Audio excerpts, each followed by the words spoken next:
African president Yes. will never get an epiphany. It's impossible for a puppet to come out here and start to think differently. They just simply need to be removed. Hoping on a puppet to change is a waste of time. You have to come out here and be the puppeteer. In my opinion, that DA is sneaky. And they're not only sneaky, but they're freaking strategic and systematic and freaking smart in the way that they're getting their shit done. Yeah. That DA is sneaky. The moment they're in power, they already said the minorities will continue to own their land. And as we know, the land is still in the hands of the minority. Yes. In the hands of those same supposed wrathful owners. Those that got it for free. There's some illegal foreigners in South Africa that will fight and argue even with South Africans and say, hey, wait now. They even learn the language. I will learn your language by force as an illegal foreigner and I'll tell you what to do. Today is Wednesday. Yes. You have to think about it. Yeah. Days fly, huh? It really does. It feels like yesterday when the elections ended, when people stopped voting, when they finished voting. Feels like yesterday. You know, it's been almost 2 weeks. It has been 2 weeks. Yeah, it has been 2 weeks. It's Wednesday. It's exactly 2 weeks. It was on the 29th of May. Yeah. That the chaos started taking center stage. Exactly. There's always been chaos in the South African parliament. Even before the public came out to vote and make their voices heard, to speak so loud, to slash the 17% from the ANC. Yes, yes. Within themselves, these politicians, they knew, even through those polls that they do to see where the country stands, the ANC knew that, look, we're not so confident this year.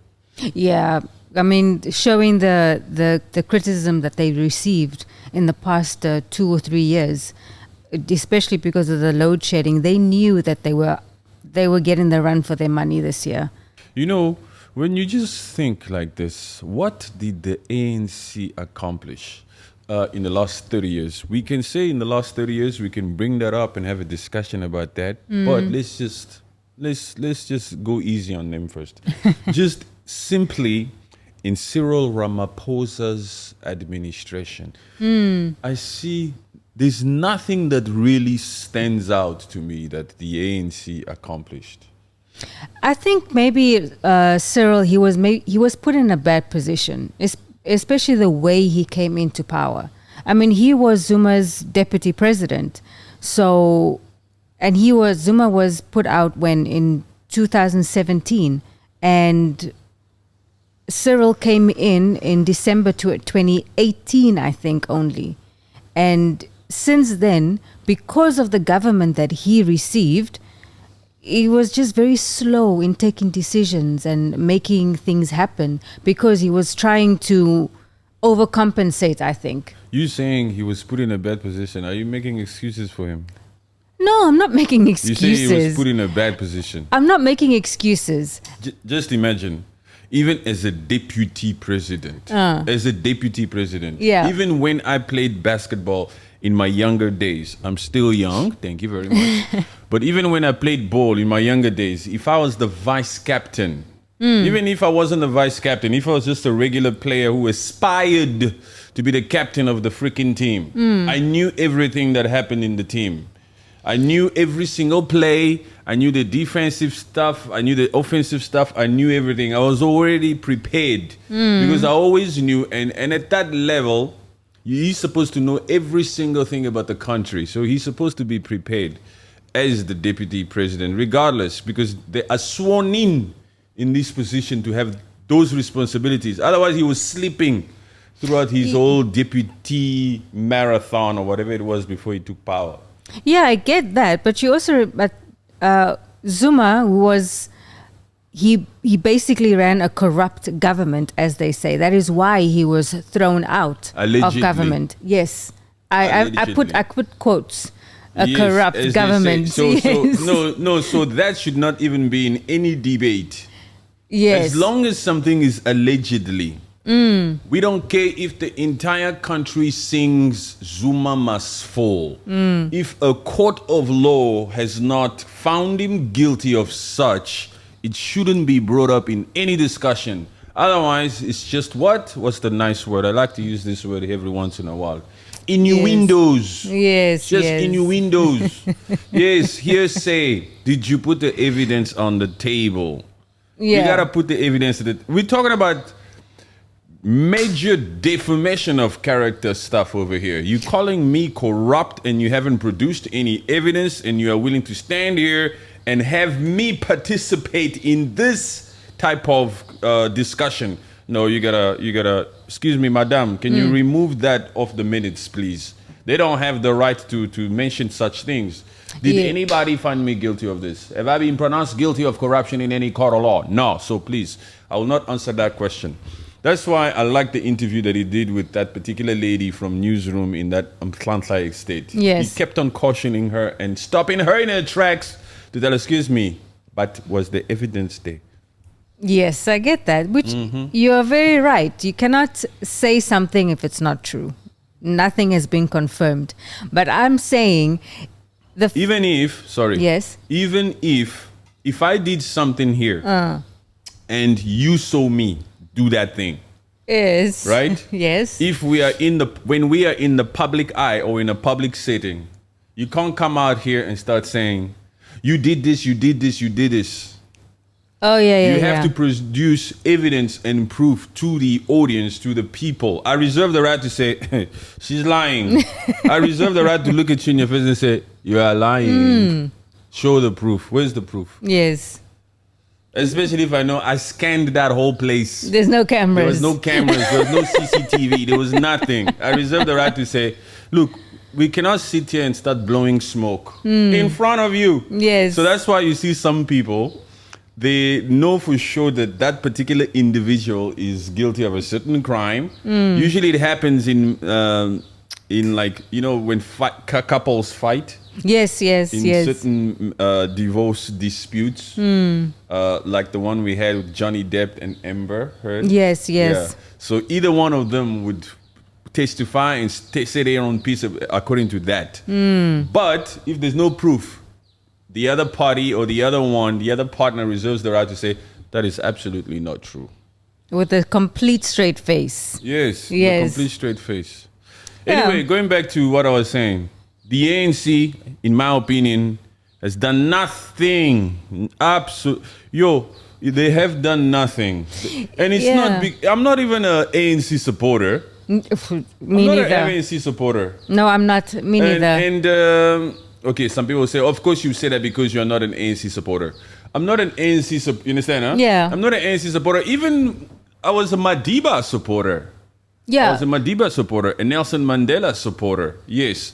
But the ANC itself here, I've never really said to myself, I'm going to support this party. I like what they stand for.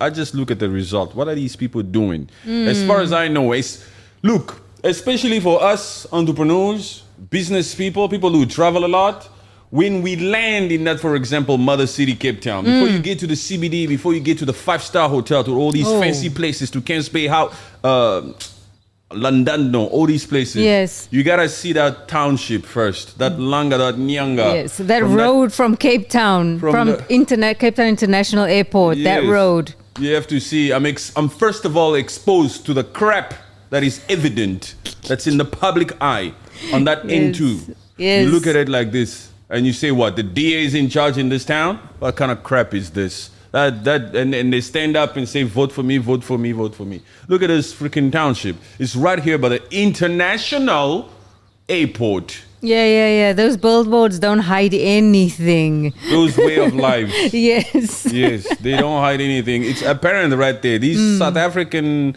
politicians, South African people are great people. Yes, And we some are. of them still haven't understood. When I say South Africa, I'm talking about lawmakers, MPs, parliamentarians, politicians, people that govern the country. When I say South Africans, then I'm talking about the citizens. So I think now some of them will start to watch out. I think I just made that mistake. I usually always do that.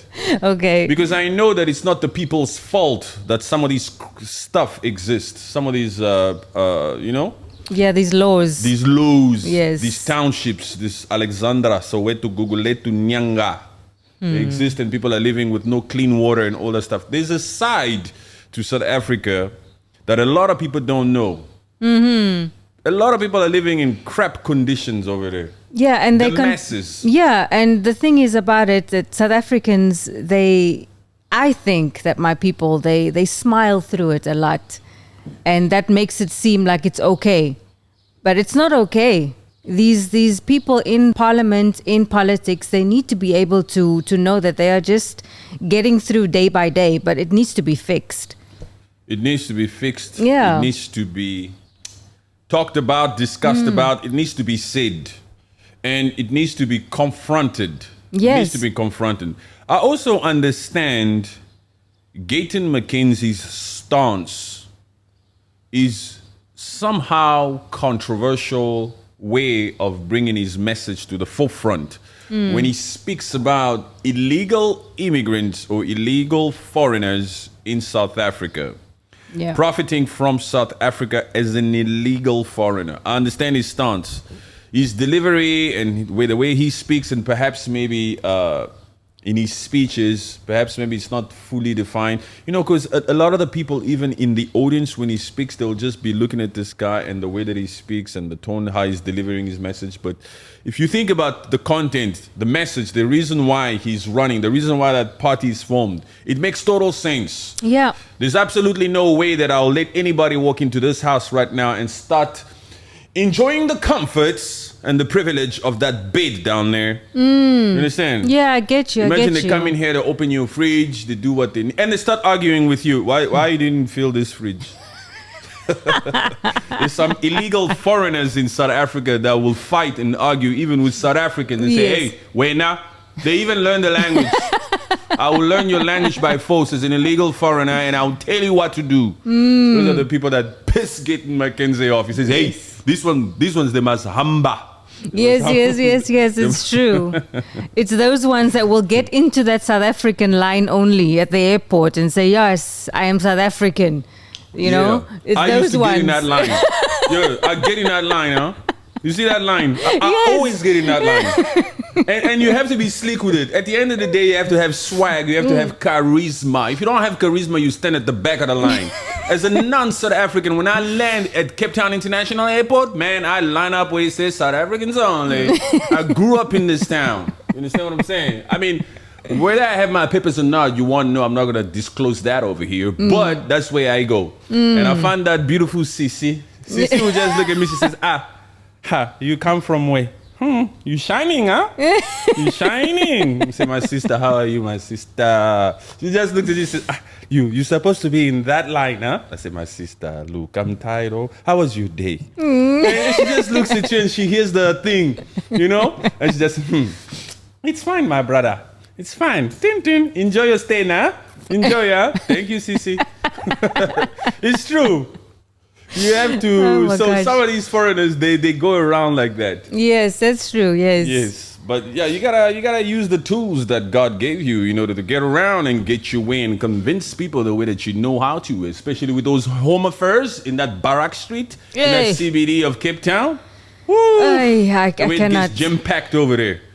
You have to take care of the guys outside, huh? Yes. You have to take care. Take care of them. It's Africa. Yeah. It's not like other places in the world where they want to entertain certain things. You have to take you take care.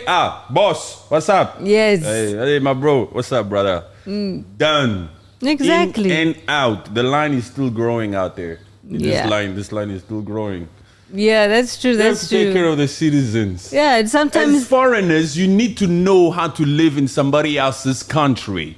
You gotta come over there and you gotta take care of the locals. We know these principles because we travel a lot. We've been here and there, especially when we go to the mines. You gotta take care of the locals. You gotta Yeah. take care of the visitors. Visitors must be humble. You can't come to people's countries or as a visitor, or even if you have a permanent residency, even if you have a citizen, if you know that this was not my birth country, the mere fact that you're there and that you've benefited from this particular country, you have to take care of the locals. Yeah, show the respect, to be humble. And sometimes even if you don't need anything from the person, just say, hey bro, how are you doing? You know, just a quick catch up. Everything is okay, everything's good. Just maintain a relationship. Just be cool. Yeah, that's it. Just be cool. Yeah.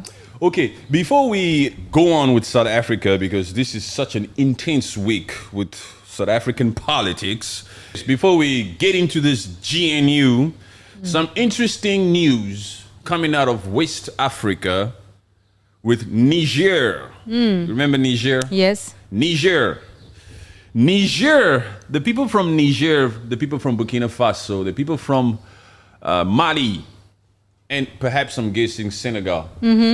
These people are the engine of Pan-Africanism right Yes. now. The west coast of Africa, the West Africa. They're the starting blocks. Oh man, they are the ones that are holding the torch right now. Yes, That's why they're amen. so pissed at the results of the South African elections this year. But anyway, before we get into that, so there was a time after the coup in Niger, Mohamed Bazoum, who was overthrown by the coup leaders. The coup leaders got pissed. They wanted their own independence. They want to be self-reliant. They don't want to be governed by France. They don't want to be told what to do. They said, France, get up out of here. We want to do our own thing. We want to be independent. We want to be in charge of our own natural resources. You serve us no good. You are selfish. You selfish master. Please leave. Take your troops with you. Go. And that ambassador took his time, was fighting it.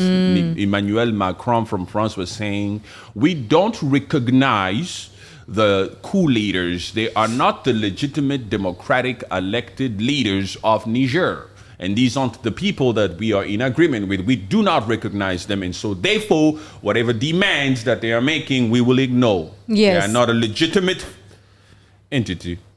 So it took a while, right? And then eventually France left.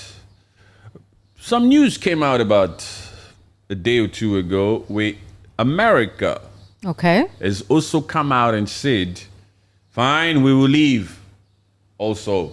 Because Niger said we don't want any foreign force in our country. Pack your bags, take whatever you came with, and bounce. America came out and said, fine. We're gonna leave. Now that's a very complex story because America has a US base in Niger that they invested over $100 million in. Yes. That's some big stuff. That is big money. It's big money, Oof. man. Just to let go of it like that? Let's get into some investment conversations for a second. Bear with us. This is a podcast. Imagine investing over $100 million into something that is of yours. Yeah. Whether it was directly with you or your siblings, in this particular case, as we talk about Niger, whether it was you, the coup leaders, or Mohamed Bazoum, regardless, the fact is this is your region, this is your place, and this is your jurisdiction. So Yes. you want us to just up and leave? And they agreed. What happened to all the efforts that we've made, all the sacrifices, all the investments, and leaving is also costly, huh? Yeah, of course.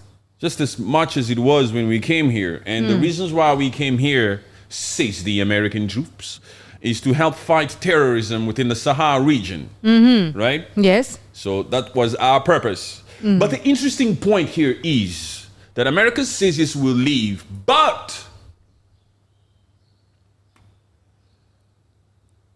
I hope an ad is not going to come on now. Don't worry. But we're going to need 6 months What? to take all our stuff home. We will leave, but we're going to need 6 months to make sure that we take everything with us and certain advanced weaponry and classified items. 6 months. They're going to need 6 months to vacate Really? because they got classified stuff. Take it out now. And then it cannot just be flown. There needs to be a strategy and there needs to be a proper logistic plan to get all this stuff out of here and back to the US. So we're going to need 6 months. No, man. There's something behind that one. Yeah, come on. 6 months. Come on, Biden. No. Ha. That's fishy. That just made your brains go, right? You just speculating now. Yeah. What could it be? What could it be? You know? No, man, that's a bit fishy. An interesting point that I thought when I heard that was like, if I was Niger, when I say if I was Niger, I don't mean if I was Nigerian. If I was Niger as the country itself, right? Shouldn't you know everything that this foreign base or this foreign force, this foreign country that has a base in your country have? There should be certain formalities where if you're going to hold a military base in our country, we should at least be briefed. We should know, we should have some insight as to what type of weaponry you have. Oh, yeah. You can't just be out here in our country, in our proximity, in our jurisdiction, right next door, with things perhaps we don't know. They could be developing some new things in that Niger that... Now, I'm just going to speculate. I'm just going to speculate. That's the disclaimer. And I'm not saying it's absolutely true. But what if they had certain nukes type of, you know, like special weaponry stuff over there? So you go to sleep every day in your own country and you think you're in charge. You think you're the whatever minister or deputy or president or leadership or whatever, chief justice. But you got these foreign people in your country and you don't know exactly what kind of weaponry they have. And I'm willing, of course, this is not even a brainer. Whatever they had in that little US base is way powerful than the whole freaking country of that Niger. Yes, of course. And this all goes back to the puppets that were leading Niger in the past. At the time, what agreements they signed for that base to actually be in Niger. Yes, you're talking about Mohamed Bazoum. Yes. Yeah. The reason why he was ousted, the reason why he was taken out, the reason why the coup was formed in the first place is because he was working with the West. Yes, exactly. With France and the US. Whatever agreements that they had in place to have that US base in that place, he was eating from us. So he was profiting, he was benefiting from that agreement, that arrangement. Yes. So just to hear that, yes, we're going to leave, but we need 6 months is very, very, very... That's something to be thinking about. If I were Niger would just say, okay, we can help you with the non-classified things. You know? How? To pack up and go. Make it faster. You want to come inside this US base to see what we have over here? No. America went further in saying, and also, by the way, we will leave behind certain equipments and certain gear here that we don't really need to take all the way back to the US. No. So we'll leave that behind for you guys. You guys can take those. No, that stuff was rigged. You want to tell me this good America who has morals, who's such a good Samaritan, is willing to give you free stuff. Yes, after you chase them away, they come out and say we will need 6 months, and on top of it, fine, you're chasing us away, we're going to go. But we're so good, we're so kind, we are God's children, and we always think of you guys. We were here to think of you guys. Despite the way that you were chasing us out of your country, we will still leave you behind some gifts. No, nothing is free in this world, people. No, Niger. Don't take it.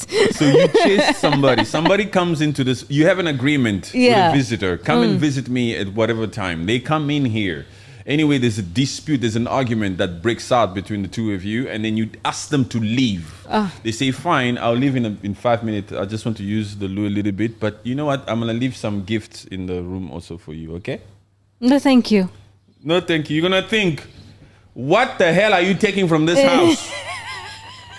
Let me check my shit. Yes. You understand what I'm saying? This guy must have taken something from here. That he's willing to leave me stuff behind. He's willing to leave stuff behind. Yeah. There must have been something that was worthwhile. It was classified information that he needs 6 months. Why do you need to go to the toilet now? The door is this way. Yes. You can use the loo at the reception down there.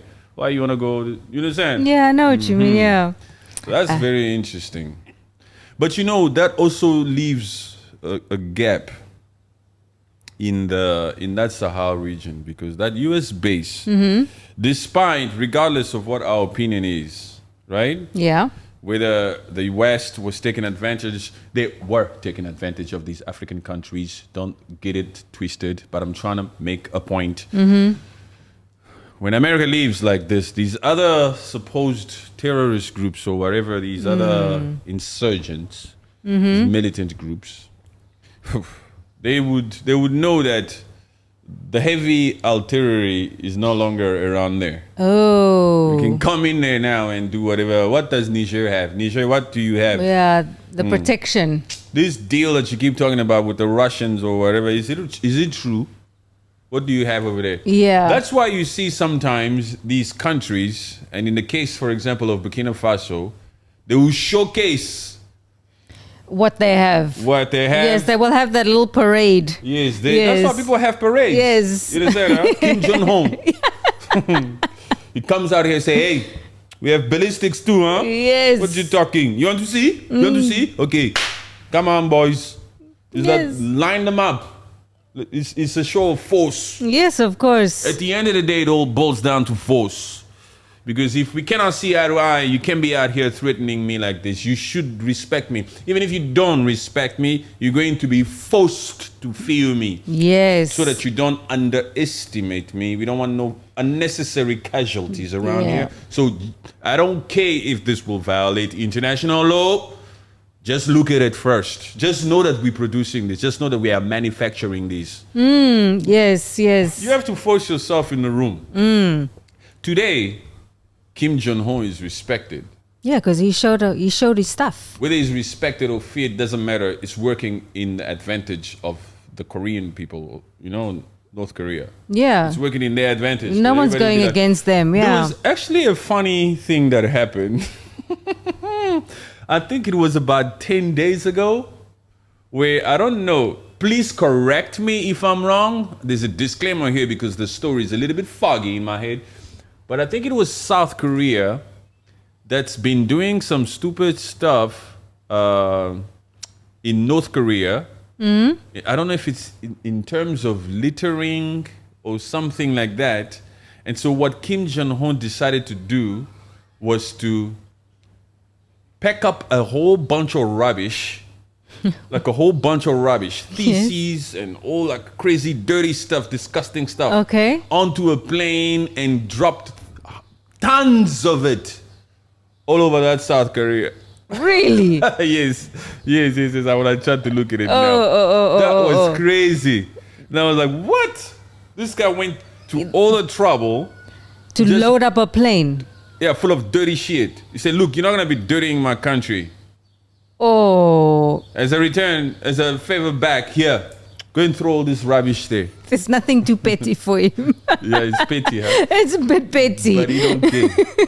Now, just imagine that's the kind of mindset that you're dealing with. That's what I'm trying to think is like the mindset, nothing can get away. It's like, there's a response for everything, no matter how petty or how big.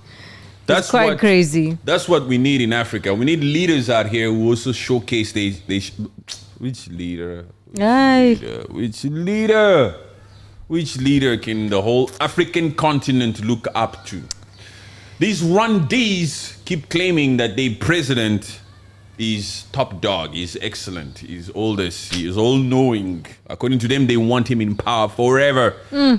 On the 15th of July, they're promising to go out there and vote left, right, and center. Fine, do your thing. That's not our. We don't tell you who to vote for. But when it comes to a president that is for the people, for the African people, and is looking to be self-reliant and is actually taking steps to ensure that vision is attained, it's only Burkina Faso, Ibrahim Troare. Yes. We don't stutter there, huh? No. He's in a league of his own. He's in a league of his own. There's always something that he's up to better that country. The youngest president in the world is doing one of the most admirable things on the planet. Yes, in your league. Yes. Some of these puppets that have been there for such a long time, for decades, they are actually puppets. All they do is look after themselves. And why would they stop all this money coming their way for the good and better of people who are used to living the way that they've always lived? Yeah, and That's the excuse that some of these puppets give themselves. They are used to it. They're used to it. That is so shameful. Yes. Hey. You see, for a lot of these puppets all over Africa, you've never had free Wi-Fi in the mall. Why do you want free Wi-Fi in the mall? Why do you want? We're dealing with clean water issues here. What does Wi-Fi have to do with anything? We're dealing with low shading. You want free Wi-Fi? Hey, wena. Suga wena. Suga. We need to allocate these funds to sectors that need our attention. What sectors? Why you want to know? It's classified. You can't know too much, but that money is just going straight in the pocket, Yes. straight into renovation in my home. I remember when I was, associating a lot with people. Because as you grow, you start to understand that certain relationships are unnecessary. I don't need so many friends. Come on now. I don't need so many friends. But back then in the days when I used to just chill out with people and mingle with the people, especially in that mother city in Cape Town, I would always have people from foreign places. You know, Cape Town is a touristical destination too. Yes. We have Table Mountains, we have great wines, we have shark diving stuff. There's a lot of things to see. There's Robben Island, Nelson Mandela. There's a lot of things. V&A Waterfront, Hot Bay, Cape of Good Hope. Yes. There's a lot. Yeah. Cape Town. Yes, I love South Africa. To all you South Africans who came out at me and said, oh, don't talk like that about our country. How dare you talk to us about our... I hope you I hope you heard what I just said. Yes, exactly, yes. So anyway, I would mingle with people from all over the place, from US, from even Brazil, from Europe, from all over the place. And whenever I would just associate with him, they would get so mad and frustrated when we would be out and about in Cape Town, for example, even in the V&A, and say, there's no Wi-Fi? There's a freaking Wi-Fi. Even me at the time, because I wasn't traveling so much then, I was just like, What you talking? Let's go to Vodacom here. They're looking at me like, man, this shit should be free by now. Yeah. There's a coffee shop there that has free Wi-Fi. Let's go have a coffee. They say, this shit should be free by now. I mean, the whole freaking mall should be giving free Wi-Fi. Yeah. You know? That South Africa should be at that level. Yeah. It should be at the level where when you go to Century City, it's free freaking Wi-Fi all over the place. And also the fact that, even for the home Wi-Fi, it should be unlimited. Yes, not all these restrictions. All these data things. They are used to it. Why must we change it? The same puppets that will be sworn in on Friday in this new parliament, they travel all over the place. They go all over and they see how these things are in place in other countries. And when they go back home, they say to themselves, why? They are used to it.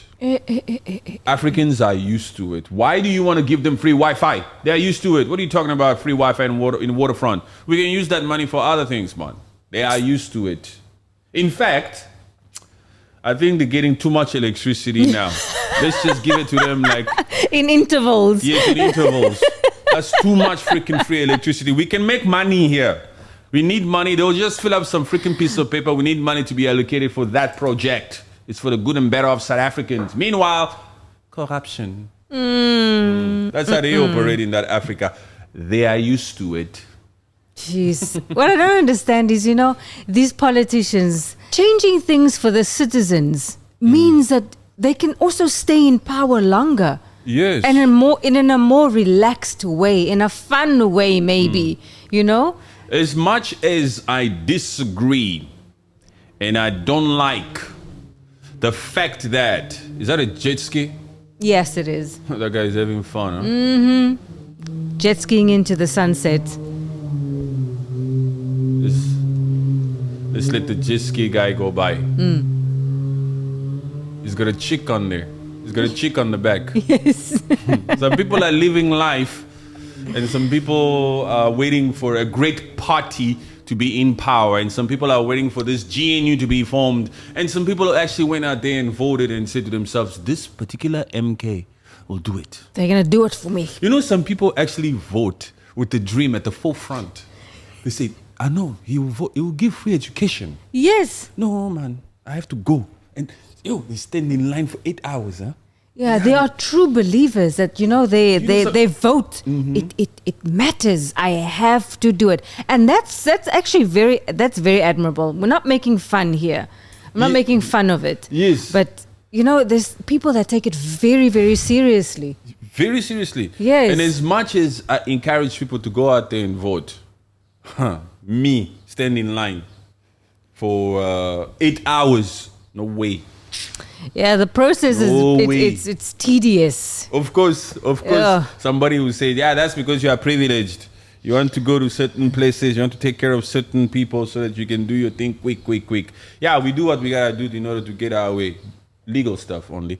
But yes, some people are dedicated. We failed to mention that at times, huh? Yeah. Some people watch these particular news and these announcements and these sessions. They're like the one coming on Friday, this first official assembly called by the Chief Justice to initiate, to swear in all these members and say, we need to follow this. Yes, I need to be sure that I'm at home. I need to watch this. I am a great South African and I need to watch this. Oh, it's very important stuff.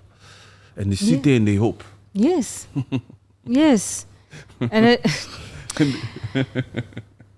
No. Sorry. Keep. You are great. It's good. Yeah. Yo. Yes. Oh my That is what I goodness. was trying to say. It's like, but keep on doing it because this is how. Just do it smartly. Yes, this is how the South Africa will change. This is how, if you continue to build that, bring more people around you to be like that. South Africa will change if you start to work smarter and not harder. Think before you vote. That emotional type of voting, that emotional way type of voting does not work. Some of you guys are out here freaking, how do you say this? Completely dedicated to one party for life and you don't care about any other party that comes around. Yes. That shit needs to stop. Yes. The voting part, going there on the election day to go and put your vote in is a very, very important thing. I'm not disagreeing with the fact that it's tedious, but it's a very, very important process to get your vote in. And standing in the line is just part of the process. Yeah, it's part of the process, but we need to call these puppets out and tell them, why are people standing in line for so long? That other voting station was also supposed to be open. Why is it not open? What's up with you? Some people came out and they were complaining about that. Certain voting stations were suddenly just not working. And there's been a lot of discrepancies, a lot of suspicions, a lot of apparently, allegedly, rigging of this in this election. Yes, there has been, we said allegations. Yeah, and there will always probably be allegations in every election. Speaking of that, the MK party doesn't want to be a part of this first sitting. Yes, on Friday. That's because they truly believed that these votes were tampered with, they were meddled with. So they don't want to be a part of it. But I think they'll still go because, they need to sway people in. Yeah, exactly. So that's that's a crazy thing. They also have their right to say that. They have the right to say, okay, we demand a recount. Let it be. They claim to have proof. Oh, well, that's another story. They're not just talking about recounting votes. They're talking about doing this election again. Whoa. Like for people to do it again within 3 months. Let's do it again because we believe we should have had about 70% or something like that in KwaZulu-Natal or whatever. So there's a lot of friction there with MK Party and Jacob Zuma and them. Even a news that actually broke out today, apparently, it only came out about a few hours ago. So Kumalo, he's the president of the MK Party. But there's some ruling that now says that he cannot be a part of the MK party, basically. Oh. Yes. And he was the founder of the MK party. And now they're saying you cannot be a part of it. There's a ruling. Because I think they messed up on however they spoke or whatever filing he did over there. Because in actual fact, these court people and these judiciary people are not supposed to get involved in the disputes of these parties. No. So even when they were calling for the Chief Justice to come over here and facilitate the dialogues between these parties as they try to form these coalitions, Yeah. it's not part of the Constitution. Yeah, exactly. You know, so there's Yeah. a lot of freaking things. These and we're talking about lawmakers here. These lawmakers are out here doing things that they know that they're not supposed to be doing. Yes. But some freaking how they must just put it under the table. It's so crazy. I mean, they really think the citizens are stupid. These are the lawmakers. Yes. These lawmakers are out here doing things that are not according to the law. And they made the law. And then they say you must follow the law. And every once in a while over here, they don't follow the law. Crazy, huh? Oh my gosh, it's funny. But still, we're still on this. Yeah, I know we spoke about Niger, West Africa. We'll come back to that. You know, West Africa, we reserve the right to come in and out and to bring in West Africa in any topic, in any conversation. We could be talking about Rwanda, DRC, Kenya, Ruto, but at any point, we will disrupt that particular conversation and talk about people with integrity. Yes. People like Ibrahim Troare. People from Burkina Faso, Mali, and Niger. Those people, they have a green light to come into our conversation. If I just feel the need to stop a conversation about Kenya because of Ruto and talk about Ibrahim Troare, I reserve the right. Yes. So anyway, we'll come back again to to West Africa. But let me give my opinion on the DA. You know, John, right? Yes. Steenhuisen. Steenhuisen. This particular DA, South Africa. Africa has really spoken. Yes, You know, the cool thing about having these platforms on social media is the fact that if you take time to go through the comment section, you really truly know how people feel about certain topics, Yes. certain individuals, certain parties, certain countries, certain individuals. They give their side of the story because they are actually people who are experiencing these different types of system firsthand. Yes. The people themselves. This is why the people have the power. The people have the power because the people are still living in those unprivileged places, in those poverty. So what the people say is of extreme importance. Africa, of course, I've said, would have loved to see the EFF do better. Do better. Yes. I have some people in the comment sections that are also saying that Juju is not ready yet to lead. Let him continue to push his message. Some people come out and speak. There's some smart people in the comment section as well. And but they don't like the DA. No. I'm talking about the African continent. They don't. I've also realized that the fact that South African politics are so in the news right now, DA is disliked completely. Completely by the entire Africa. Completely. Africa doesn't have time for the Muzungu right now. Africa is out here saying this particular Muzungu represents a capitalistic way of governing. He's tied to the hip with the West, and putting this Muzungu in power would just disrupt the whole mission, will send this country back to its apartheid era. We don't want no Muzungu here. South Africans, what do you think you're doing? South Africans come out here and give their reasons why they're voting for the Muzungu, for the DA, and they believe in his policy. But my opinion on this particular Muzungu or this party, ever since I started following the DA, especially when they brought in what's that black guy who left the DA? Oh, Musumani. Yes. Him. Wasn't that just sneaky? That was just a complete visual move. Yes. There's a black person here. He's the leader. That always looked so sneaky to me. Huh? It was completely sneaky. Why'd you put this? You think the South African black people are gullible. You don't. Let's put this Musi here. Let's put this Musi here. They'll follow him. You know? Hey. We'll gain votes. They put the Musi there. So ever since the DA ever did that, I've always known. These ones are sneaky. Yeah. They are so sneaky, huh? And the crazy part is they've managed to convince a lot of these black South Africans to follow them and to vote for them and to believe in them. We express our true feelings. It's by dialogue. Yes. Yes, there's a reason why I support the EFF. Because when the EFF comes out here, the EFF does not have any lobbyists. They are not supported or funded by any of these capitalistic private companies and families. Yes, yes. Yeah, you know what I mean? And they talk about things that really actually make sense. You know the rest. Every South African is out here just being emotional about the repatriation of land without compensation. But, man, you know the DA fights for rightful ownership. Of land. Of assets.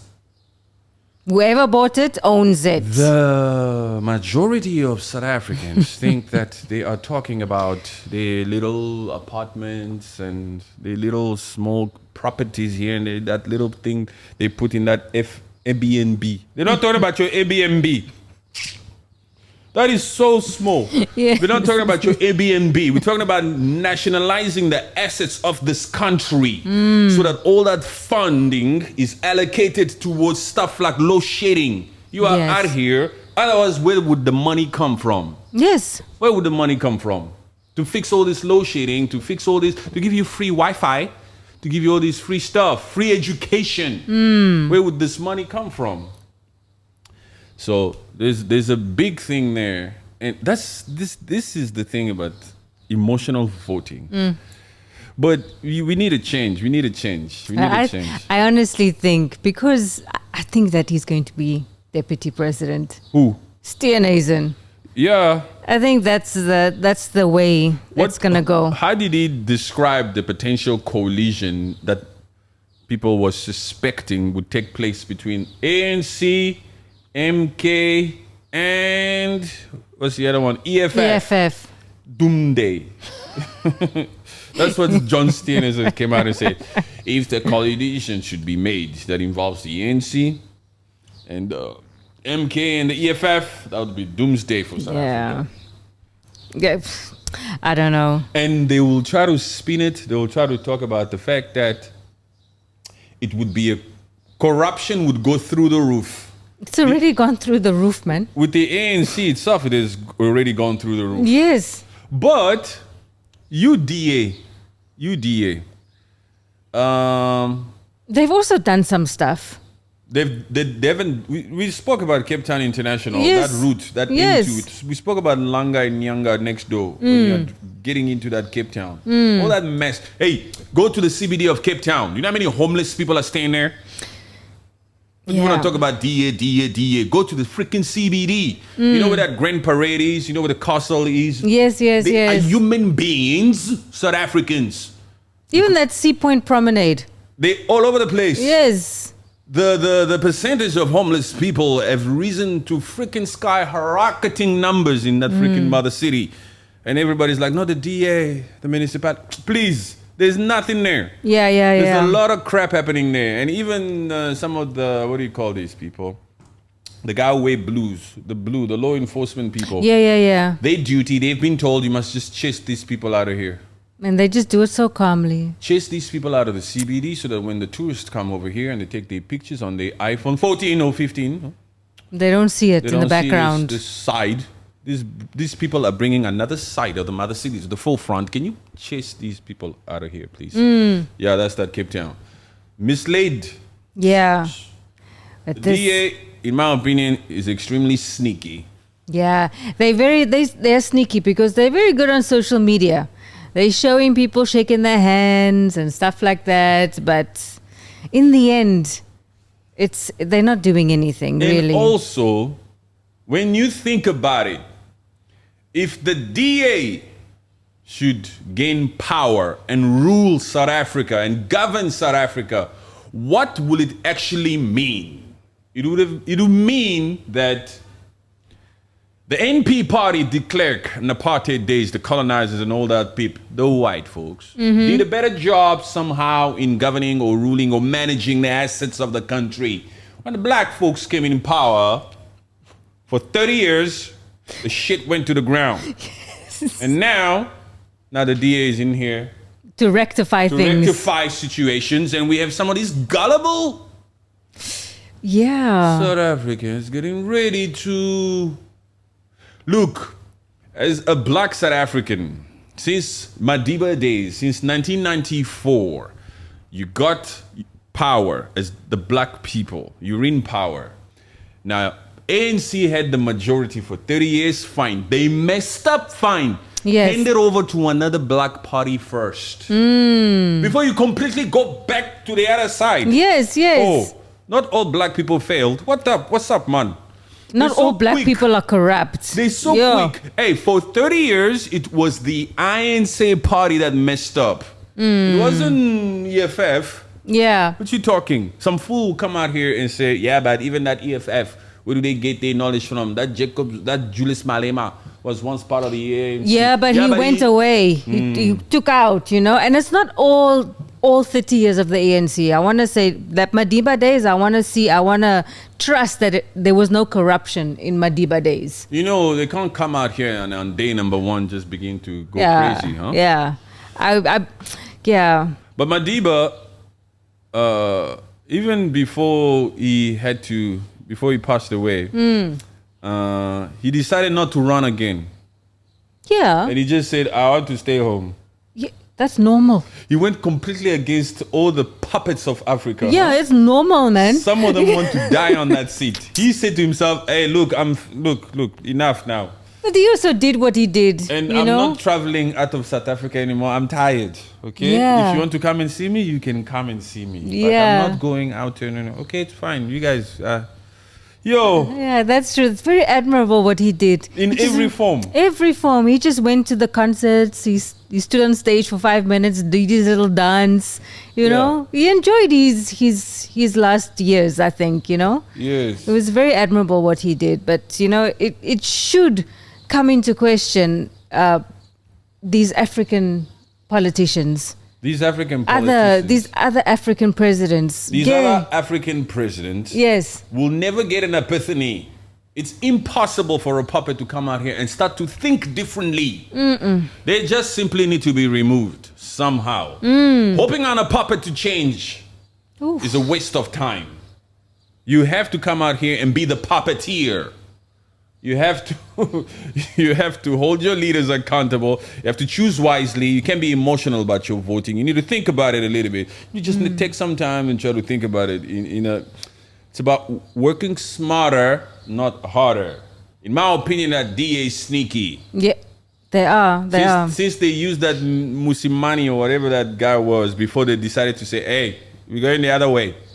It's all about optics for the DA. Really sneaky. Yeah. So I just hope that these South Africans could just realize that, look, we need to make a change here first, because once we give the power this side, Daisy, you see, we're talking about that face right there. John Steenhuisen. That party is sneaky. And they're not only sneaky, but they're freaking strategic and systematic and freaking smart in the way that they're getting their shit done. Yeah. Ooh, that DA is sneaky. The moment they're in power, they already said the minorities will continue to own their land. And as we know, the land is still in the hands of the minority. Yes. In the hands of those same supposed rightful owners. Those that got it for free are the rightful owners.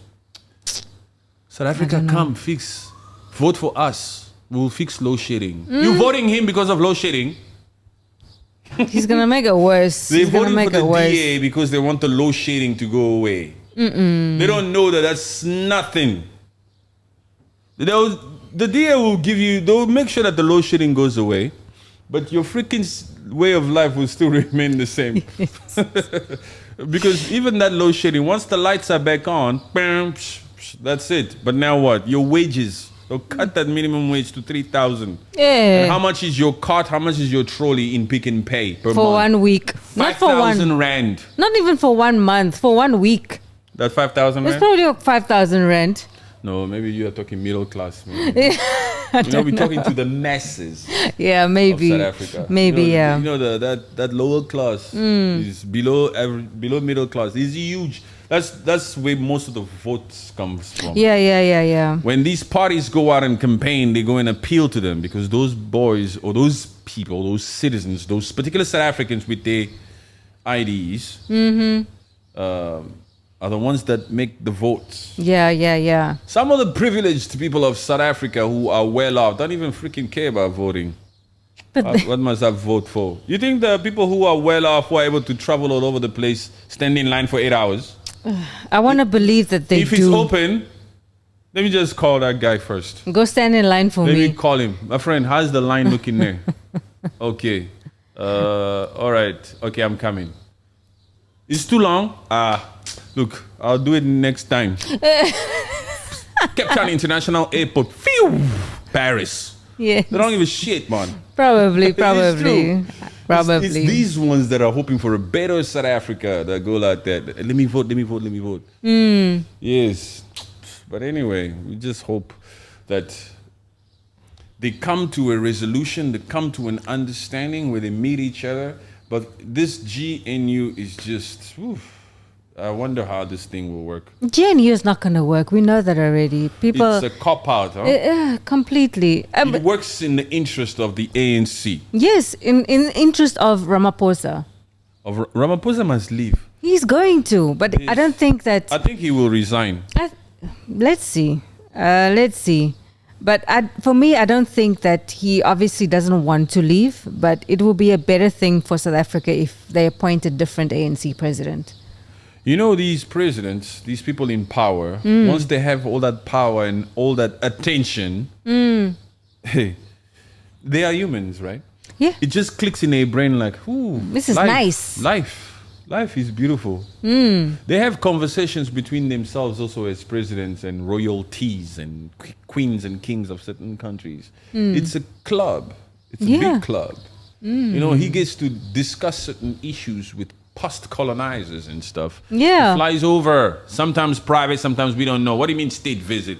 Not every freaking visit is supposed to be freaking announced. Yes. They go out there, they sit with royalty, they sit with the colonizers here. This is a confidential meeting.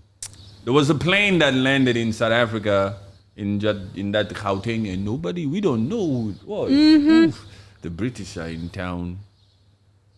It's a different world. Yeah, it is. It's a different world that they live in. It's not this. It's not everything that they show us here. No, for sure not. There are those those meetings in the back end. Always. But, yeah, They for have sure. an agenda.